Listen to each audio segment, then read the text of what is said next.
absolutely integrated with each other.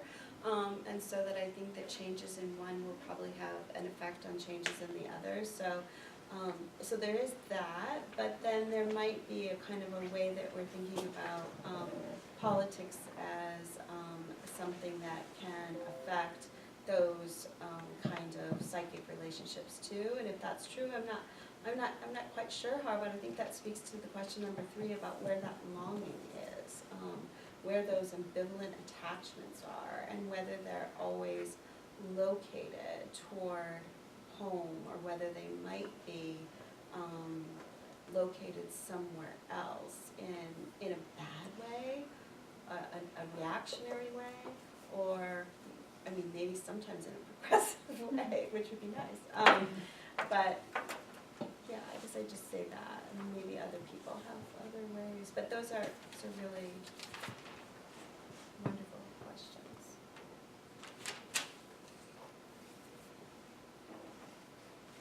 Oh, thanks, Mary, for the paper. So I just had a quick question about, or I was wondering whether you could say more about your choice to focus on the stubbornness of objects within a domestic space, and whether you could situate that in larger conversations in the history of feminist political thought about how we're supposed to think about domestic space. Because when I was just reading your paper, I was thinking about, I mean, both like the older debates over like wages for housework, but then actually a lot more previous than that, people like Charlotte Perkins Gilman, like Her Land, and the idea that, okay, if the home is going to be this place where social reproduction happens, why not socialize the home? Yeah. So these other kind of strands within the history of feminist political thought that saw emancipatory potential in focusing on the home, but not because objects resist us in the home, and therefore it shows us something about who we are, but because the objects are the things you want to socialize in the home, so that like all the cooking is done together. But, I mean, we can like maybe like pass over the progressive visions of like communal kitchens, but there are other. I was wondering how you saw this moment in feminist filmmaking, think about domestic space in this much longer history of thinking about how do we revolutionize the domestic space by not just fleeing to public spaces and stuff like that. And whether you could just say more about your choice to focus on the stubbornness of objects versus this older tradition of like big, large kitchens for or something like that. I didn't think about that, is the short answer, and I'm so glad that you're telling me to, because that is a really great idea. Like Her Land would be a wonderful text to think about, like different ways of reconfiguring the home, right? Because that's what I'm trying to get to. How do we like not abandon the idea of home necessarily? I mean, that goes to your excellent point, like maybe we don't need home if we don't need a place to really retreat to, right? But maybe home could be this kind of place that is more communal, more socialized, more sharing, more community oriented.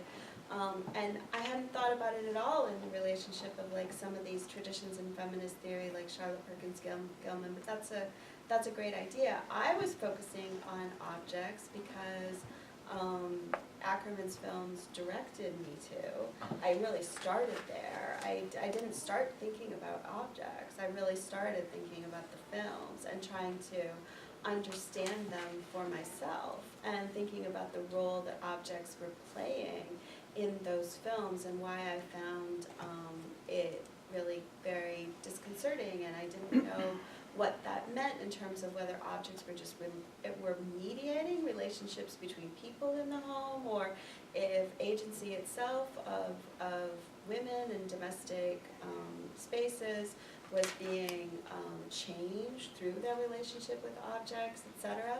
But I mean, actually just thinking this way, if I went back to Her Land, I wonder what I might find there now, Because, you know how it is when you revisit a text that you think you already know, and you already think that you have like a whole way of understanding, and then you've got this new vision on it. Like maybe I'll go back to Charlotte Perkins Gilman and find like the vibrancy of objects. So I don't know, but I'm just saying, like that's how I got there, and I totally love this idea of like, because I always love the paying a debt to feminist theory that came before, so I will do that. And I think that that is an excellent idea. So I don't know what I'll find there, and I came to objects through that, but then I just started thinking about objects, and I started thinking about object relations, and I, of course, with Bobo, I'm always thinking about subject-object, so that it just seemed like a natural thing for me to start to theorize.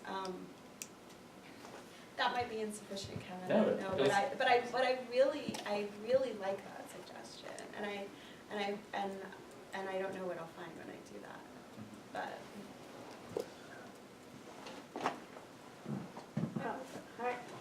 Yeah, I just wanted to actually follow up on that and say, and suggest looking not just to Charlotte Perkins Gilman, but made me think immediately of Dolores Hayden's The Grand Domestic Revolution.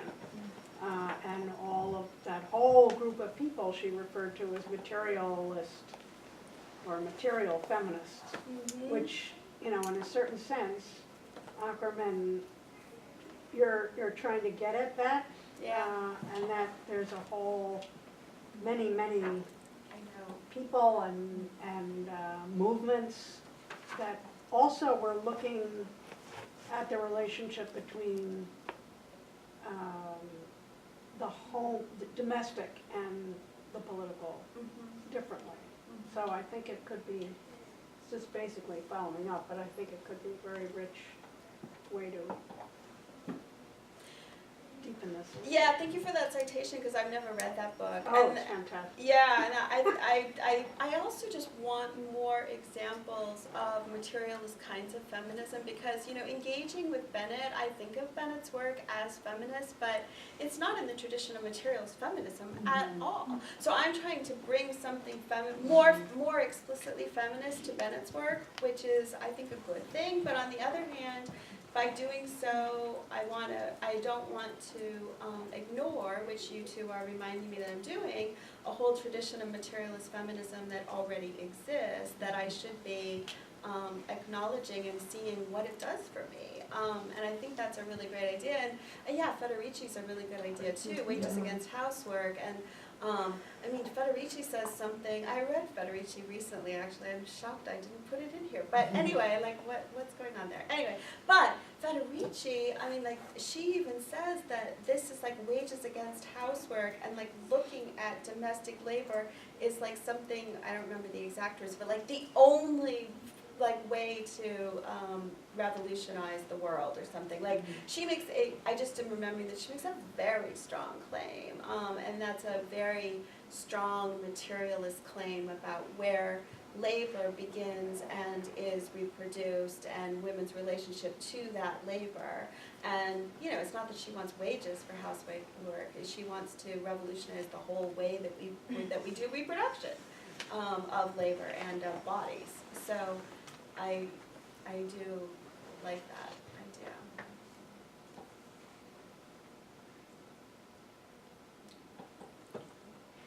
Could you speak a little bit more about the temporality that you talk about in the paper? I didn't make it all the way to the end, but I was interested about how you were theorizing, how you were sort of thinking about time. And as all these conversations have come up, I used to teach the politics of housework piece, which I always loved, and you know, that's about time in a particular sort of way. But I'm wondering how you're sort of thinking about it. I know you were sort of talking about how they were sort of playing with time within the films. So could you speak to it both in terms of form and content? Well, in terms of form, Akerman, there's a few ways that she uses time. So not only are her films like very, very long or very, very short, but they're also kind of, they're not at all in real time, right? But you get kind of a sense of realism, or what her most important interpreter, who is Margulies, calls a hyperrealism, so that it makes you feel like you're living through a real time, even if you're not actually doing so. So that time is a little bit scrambled in terms of how you feel as you watch the film as a spectator. So I think I quoted in here, if not in here, I have somewhere else, that Akerman says that she doesn't want her spectators to go into the film and get lost, and it's like, what, 2.5 hours have passed? That was crazy. She wants you to feel time passing. So she's very intentionally paying attention to the idea of sitting through something, like duration. So she wants to situate her films using her camera work, using her shots, using the fact that I think there's often very little dialogue, so, I mean, like 20 minutes will go by and no one said anything. And you're like, what is happening? So she's very much aware that that is a tool, a technique that she's using in order for her viewers to really be hyper aware of time passing. And then in terms of like what that means for the way, so that's maybe the form kind of aspect of it. For the content, I haven't really gotten there yet. I mean, I'm going to be working more on Akerman, writing another chapter, or adding to this one, or I'm not sure exactly how it's going to come together, but Akerman is very, very influenced by Proust. And so a film that I don't talk about in here, but it's called The Captive, is based on one of the volumes of Remembrance of Lost Time.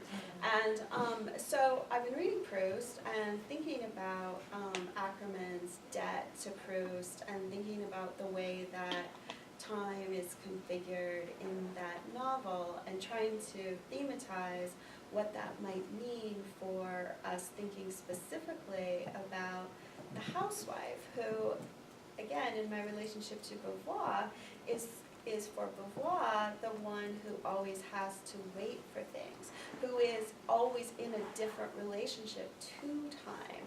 She is not a participant in time's linear movement, because the housewife experiences her world in terms of a kind of forced immanence, a forced relationship to immanent objects, as well as repetition, duration, reproduction, the lack of creativity, although Beauvoir sees a lot of creativity there, but the idea of that kind of sense of a proximity to that kind of life's activities that are about those, the reproduction of life, that there's a way that women understand waiting that puts them outside of time, outside of history, outside of the Western notion of progress, for example. And so when I read, like, you'll know this well, Robin, when I read Beauvoir with Fanon, for example, I've been thinking about the way that Fanon talks about peasants and certain kinds of rituals and different ways of religious activities that put them in a relationship to objects that removes them from the time of the colonizers, which is a linear time. It is a time that is moving towards something. And Beauvoir says things about that show that she's really thematizing that and thinking about that. So I think that there's a way that Beauvoir can help me also think about the way that Akerman not only is as a formalist, like as a filmmaker, thinking about techniques that alter her spectators' feelings about time, but she's also thematizing it very specifically, like in Je tu il elle, she's like the 3 moments are called like different time, like so there's this way in which time becomes cyclical there, and is very much in terms of repetition. So the form is connected to the content, and I want to really address that. I just wanted to pick up on this last point you were making about waiting, and I think you're right that Beauvoir's sort of treatment of women's relationship to time suggests that, right, the housewife is like literally kind of one who waits and one who learns to wait. The woman in love even more so. And I'm also reminded of that passage in The Second Sex where she essentially is kind of dealing with the various sort of mostly ineffective forms of micro-resistance that women sort of level against their conditions. And so in this context, she talks about women showing up late for parties, right? And that this is a way of taking revenge against a life of waiting, right? Yes. That it's this sort of micro-resistance against the long wait that has been her life. Yep. Right, and so she shows up late to a party, not so much because she wants to be seen, although that might be part of it, and not because the true divas show up a little bit late, right? But also because she is sort of desiring to take some sort of modest revenge against kind of conditions in which her whole life has been one long wait, and that might sort of suggest something about the kind of strategies of reassembling the household and its organization. The question that I had just had to do with different theoretical kind of paradigms for understanding objects, and whether we can have Beauvoir's largely Hegelian account of subject-object relations with, I think, a very different understanding of objectivity and objects as suggested by sort of object-oriented ontology. And so, right, so you were talking about like objects as mediating, which is a really different way of understanding objects than objects as themselves vital and as themselves agentic. And so one question would be, do you think we kind of don't have to choose? That like in some sense we can be occasional dialecticians and then occasional ontologists about objects? If we do have to choose, is your inclination to push Beauvoir sort of beyond what I take to be her Hegelianism toward a more kind of new materialist understanding of the vibrancy of objects? And so I guess I wanted to just like hear, I mean, I don't want us to like get lost in the weeds of the theoretical foundations, but as I was trying to reconcile Beauvoir and Bennett, I was coming at the limits of really different ways of understanding objects and how they are positioned in the world and how we as subjects are positioned in relationship to them. And I guess I was wondering, for all that I got from bringing a Beauvoirian feminism to bear on Bennett and vice versa, I was wondering if there was just some impasse or some moment where we were going to have to choose between dialectics and ontology or some other thing, or if you're actually giving us a more kind of political way of skirting those philosophical theoretical debates and making more front and center the political challenges that those theories are supposed to be kind of pointing us toward. Yeah, that's really helpful. So just quickly, I just want to say, Robin, in terms of your comment about women waiting and the thing about the micro resistance, I really enjoy that comment. I like that because, I mean, a lot of the paper is about micro resistance, really. And so not only do I take that from Beauvoir, but I also, I think that it's a really productive way to see what Akerman is doing in her films. And I do think that there's a micro-resistance there, and it's only a micro-resistance. This actually goes back to your comment about women always exceeding the subjectivities that they've been assigned, or the roles that they've been assigned. It's not just objects, it's also women You're absolutely right. And Beauvoir says that, and I think that Akerman shows that, and even though Akerman's characters often meet a very bad end, they're resisting all the way through the film in 1,000 different ways. And so the question is, like, what do we see in that, and where do we see the possibility of collective resistance, which goes somewhere else, and that it goes beyond the individual. But the individual, neither for Akerman nor for Beauvoir, is never a product wholly at all of the environment, although that is, of course, a key factor, right? So I wanted to just say that about micro-resistance, and thank you for that, and for noticing that, because I think that is a lot of what this is about, too. And then in terms of your question about objects, that's very, very helpful, and I've thought a lot about it, but I don't know if I have a really, a whole, like, sewed up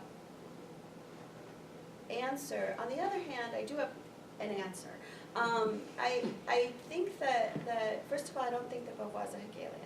And I think that she is influenced by Hegel, but she is just as influenced by Heidegger, who, you know, talked a lot about the resistance of objects and the agentic kinds of ways that objects behave. And so I think that there's that. Beauvoir, for me, that is a thinker who is unwilling to ally herself with any one way of thinking anything. And for me, I find that very helpful. So I don't even really see a dialectics in her work. I mean, I kind of get that, but not really. And so when you put Hegel in opposition to object-oriented ontology, I think you're absolutely right. Like, you must choose, right?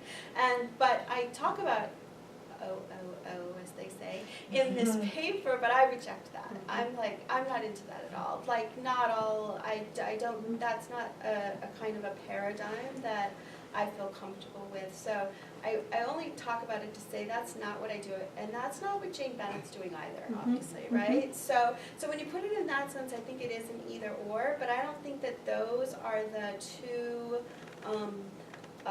competing paradigms in the paper. So, but when you do say, which is absolutely right, I think, like, is it ontology or is it politics, or what kind of, how does the kind of ontology that Jane Bennett is talking about, or an ontology, an ethics based on an ontology, right? That Bennett is talking about in Vibrant Matter or The Enchantment of Modern Life, how does that square with the very political interpretation that Beauvoir has about the importance of structures and systems and institutions on subjects, and really prioritizing that. And what I'll say to that is that I think that Beauvoir is a lot more complicated than we have previously seen. So Beauvoir herself is very interested in ontology. And there is an ontological perspective in her work, but what she sees about ontology is that it's always already political. So that even in, like, the discursive act of naming things, there's the creation of sexual difference onto the data of biology, right? And so that for her is a way in which that we can see the relationship between ontology and politics that makes this sort of thing about objects and our relationship to them and what we see from them. It's not necessarily that objects have their own agency, and it's not necessarily, so that would be one thing to say objects have their own agency. It would be a very different thing to say that subjects put meaning into objects and then are a way of mediating our relationships to each other. So one, you're absolutely right, is an object-oriented kind of framework. Another is a kind of subject-oriented framework. And I'm not sure I really do want to choose that in the paper. I do think that it's important to bring them together, because I think that because of the way that subjects give meaning to certain objects, they become sedimented by habits and meanings, etc., that give them a kind of vibrant matter even, and can make them more resistant to the ways we want to use them, or resistant to rearrangements that we want to put on them. Does that make sense? It does. Can I just follow up by Yeah. saying that what you were saying about art is actually helpful and illuminating in this context? So I remember talking with an art historian about Bennett's Enchantment book, actually before Vibrant Matter came out. And the art historian was like, what's new here? Like, art historians for a long time were able to see how objects Yeah. have a kind of vibrant, right? Like the whole of art history is recognition of the vibrancy of objects.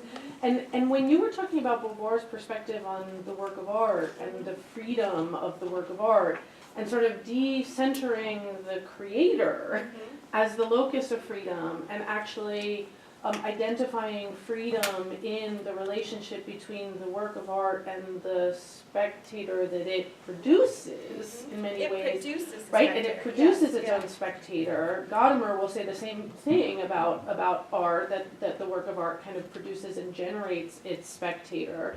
That you might say, like, there is an instance of vibrant matter. It's not an object-oriented ontology instance of vibrant matter, right? But it is a recognition of how, for instance, the work of art as an object kind of produces its spectator, audience, and effects. And so it might be that even the very thing that you want to say about Beauvoir's aesthetic Yeah. reinforces this theoretical point that you want to make about not choosing between a kind of subject-centered frame on understanding objects and an object ontology. I think that there's a way in which Beauvoir's aesthetics actually might allow you to do that. That really helps. I think that going back to that and thinking about the work that the work of art does, Right. you know, Right. in creating certain kinds of relationships is really important for that. Yeah, I like that.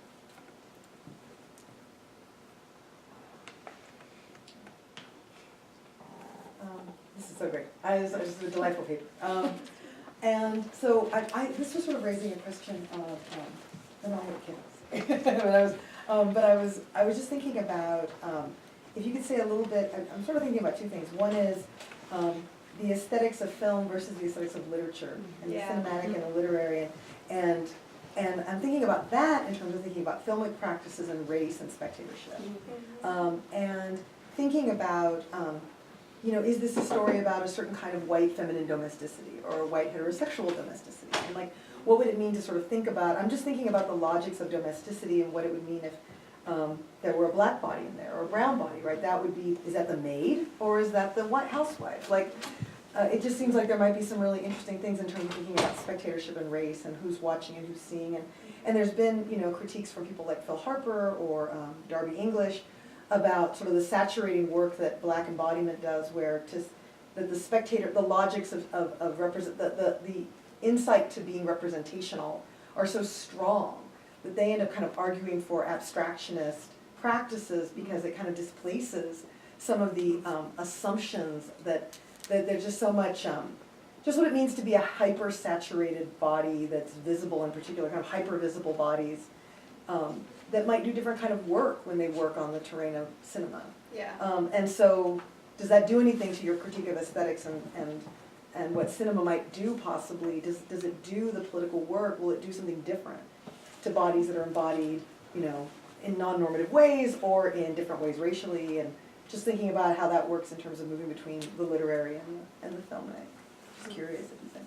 So how do you see that, Christina, in terms of the relationship between the literary and the filmic? Because it's true in the literary, right, as well, Yeah, right? It yeah. depends on sort of what is created in that literary world and Right.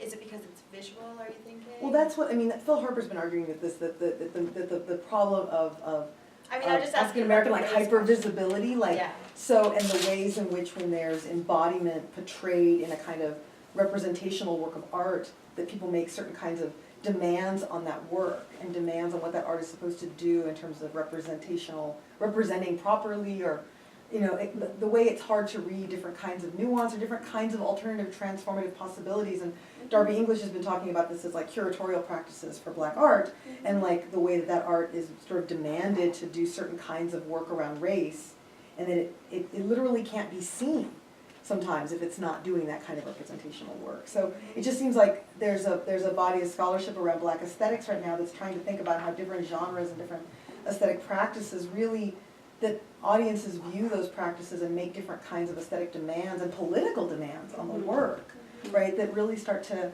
vary, and there's almost a way in which the visible body in a kind of, in a filmic capacity might, people will connect to that object or identify or disidentify with that object in ways that might work differently if you're reading a literary text, right, where you're not looking at the body, you're not seeing embodiment in that particular way. And so, and it doesn't mean that each aesthetic practice doesn't come with its own, you know, problems and possibilities, but I'm just wondering if any of that impacts the way the feminist project of what cinema can do.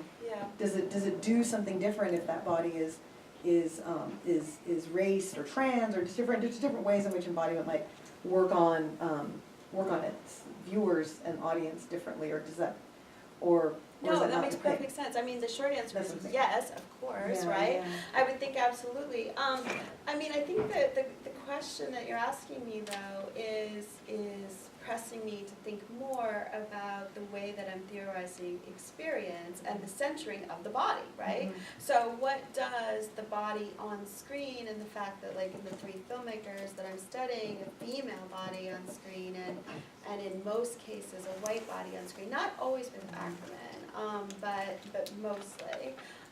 What is that, like, how does that work on different spectators and an ability to identify or not? So like, Miriam Hansen would say that it doesn't, I mean, like, you can actually put yourself in anybody's place, right? And so there doesn't have to be like a kind of visual representation. It doesn't have to be a matching of identity. Does that make sense? Yeah, it always exceeds. Yeah, It always exactly. exceeds, right, But your kind of your straightforward question, like what happens when a black body is there, and like what roles It's is the site that of playing? domesticity. Yeah, in the site of domesticity, where does that take us? I mean, I think it's a really important question, and I think for me, it makes me have to think about what I'm saying about the relationship between the experiences that the characters have on screen and what the spectators, you know, take from that, which might be might be lots of different things, but the fact that, like, what does that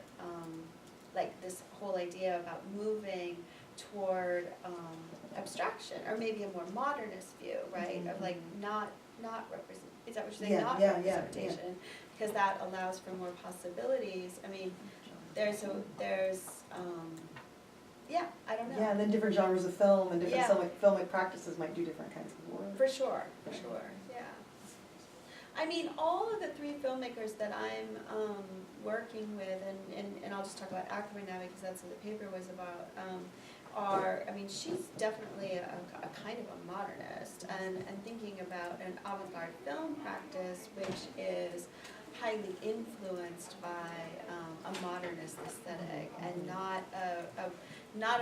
even though it's a kind of hyper-realism, it's not a realism, it's not like a representation of life, even though it kind of is, because it's also like looking at a real experience, but making it seem unreal. But again, that doesn't take account of the race question, right? So, I mean, I need to think more about that.